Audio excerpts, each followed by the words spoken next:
हम देखते हैं संवेग क्या होता है और संवेग संरक्षण क्या होता है, क्योंकि संवेग की बात हमने इससे पहले नहीं की। वैसे गति का जो दूसरा नियम है उसमें हम संवेग की बात कर सकते थे, लेकिन संवेग हम एक साथ में पढ़ते हैं। संवेग क्या होता है और संवेग संरक्षण क्या होता है उसके बारे में हम यहाँ पर समझते हैं।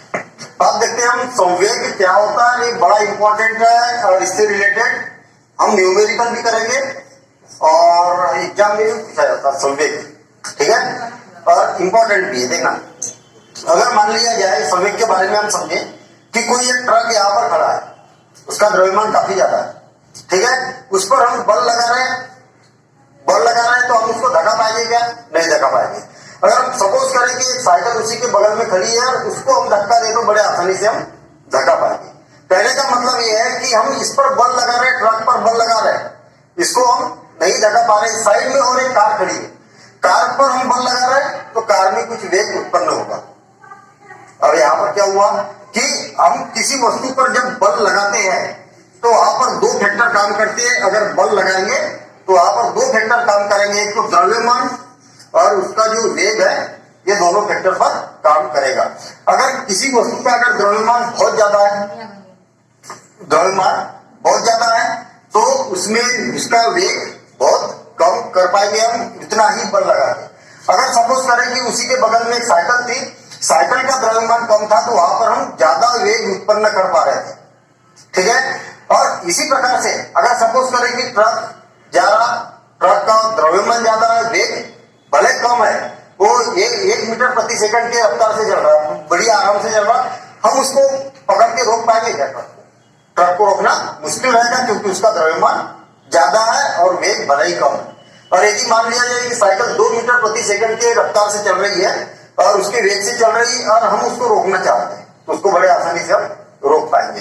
तो कहने का मतलब ये है कि यहाँ पर क्या है कि जो बल लग रहा है, यहाँ पर क्या हो रहा है कि द्रव्यमान और उसके वेग के ऊपर निर्भर करेगा। तो इसी को हम संवेग बोलेंगे। तो संवेग इज इक्वल टू क्या होता है? द्रव्यमान गुणित वेग। तो यहाँ पर मैं पहले इसकी संवेग की परिभाषा लिख देता हूं। किसी वस्तु की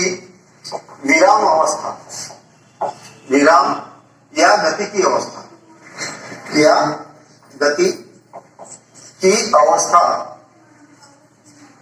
अवस्था में परिवर्तन करने के लिए लगाया गया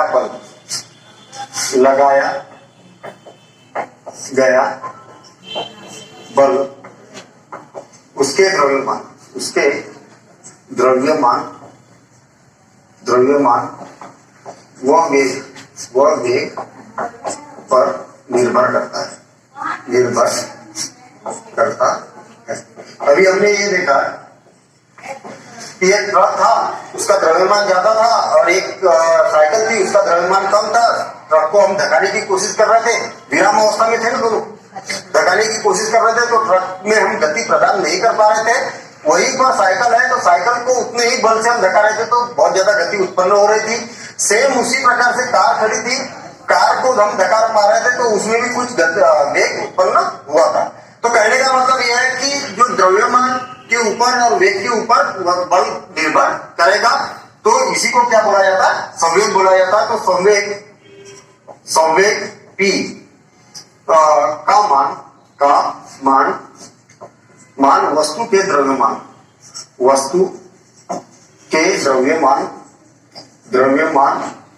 एवं वेग v के गुणनफल के बराबर होता है।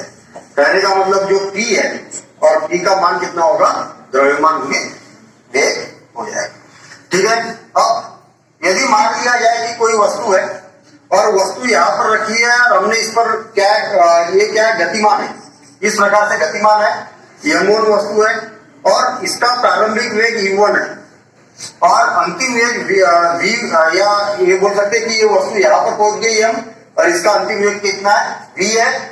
और इसको यहां पर पहुंचने में t समय लगता है। तब प्रारंभिक संवेग क्या हो जाएगा? प्रारंभिक संवेग क्या होगा भाई? इसका जितना भी द्रव्यमान है, प्रारंभिक वेग कितना था? u है।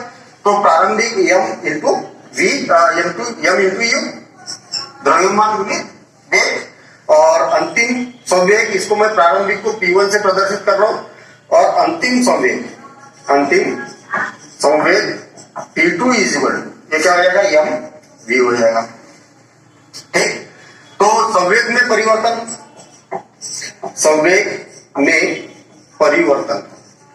संवेग में परिवर्तन कितना हो गया? p2 minus p1। जो अंतिम में संवेग है और प्रारंभ में संवेग है, इसमें से अगर इसको माइनस करेंगे तो क्या हो जाएगा? p2 minus p1। इसका मतलब mv माइनस mu, और इसमें से m कॉमन निकलेगा तो क्या हो जाएगा? अंतिम वेग माइनस प्रारंभिक वेग। तो ये क्या हो गया? संवेग में परिवर्तन बराबर से संवेग में परिवर्तन बराबर से कितना हो गया? m into V minus you.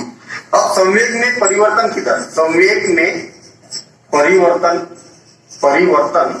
की दर किसके सापेक्ष होगी भाई? परिवर्तन समय के सापेक्ष है, तो परिवर्तन होगा तो t से हम डिवाइड कर देंगे, तो m v minus U divided by t। ठीक, देखना, द्रव्यमान गुणित v minus U divided by t। गति का नियम क्या बोलता है? चूंकि गति का नियम बोलता है कि चूंकि, तो v इज इक्वल टू क्या होता है? u plus A T. हमने पढ़ा ना, गति का पहला नियम होता है। अब u को मैं इस साइड करता हूं तो v minus U is equal to A T हो गया, और t का अगर सीधे गुना करूंगा तो v minus U divided by t is equal to क्या बन गया? ये बन गया ना। तो इसका मतलब ये है कि v minus U divided by t को क्या लिख सकते हैं हम? ये लिख सकते हैं, तो m, और ये क्या बन जाएगा? ये बन जाएगा। और द्रव्यमान गुणित त्वरण क्या का फार्मूला होता है?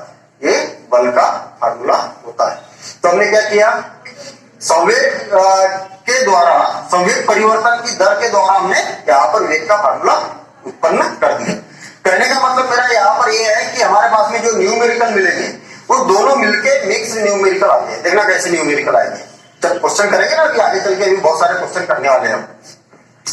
उसमें मिलेगा कि किसी वस्तु का प्रारंभिक वेग इतना है, अंतिम वेग इतना है, कुछ भी दिया रहेगा, और अंतिम वेग प्राप्त करने के लिए उसे 5 सेकंड लगे या 10 सेकंड लगे, और वस्तु का द्रव्यमान इतना है, तो उस पर कितना बल लगाया गया, डायरेक्ट हम u और v। तो हम यहाँ पर दूसरे शब्दों में बोल सकते हैं कि f is equal to m और v minus U divided by t और इंटू ये। तो बल बराबर से ये नहीं, ये कितना हो जाएगा? इतना हो जाएगा। तो बल बराबर से द्रव्यमान गुणित अंतिम वेग माइनस प्रारंभिक वेग डिवाइडेड बाय t भी होता है। वैसे भी ये फार्मूला किसका है? त्वरण का ही तो फार्मूला है ना। तो ये वाला फार्मूले दोनों हमें उसमें अप्लाई करना होगा। तो न्यूमेरिकल को सॉल्व करने के लिए काय की जरूरत पड़ेगी हमें? एक तो गति के तीनों समीकरण मालूम होना चाहिए, न्यूटन के नियम मालूम होना चाहिए, संवेग मालूम होना चाहिए, ठीक है, और संवेग के बाद में संवेग परिवर्तन क्या होता है ये मालूम होना चाहिए। इससे रिलेटेड अभी हम इसके न्यूमेरिकल करेंगे और प्रॉपर तरीके से इसको आपको समझना है, ठीक है।